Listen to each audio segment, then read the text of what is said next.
محترم دوستان و السلام علیکم ستلی مشای.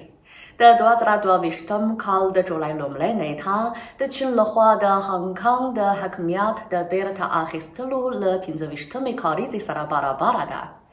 هانګ کانګ په پولي، ترانسپورتي او سوداګریزو چارو کې د سمسورتیا او چټک پرمختګ له امله په ټولې نړۍ کې شهرت لري او د چین یوه ښکلې ملګری بلل کېږي. راځئ په دغه ویډیو کې له جګ ځایه د هانګ کانګ سمسورې او عصري منظرې وګورئ.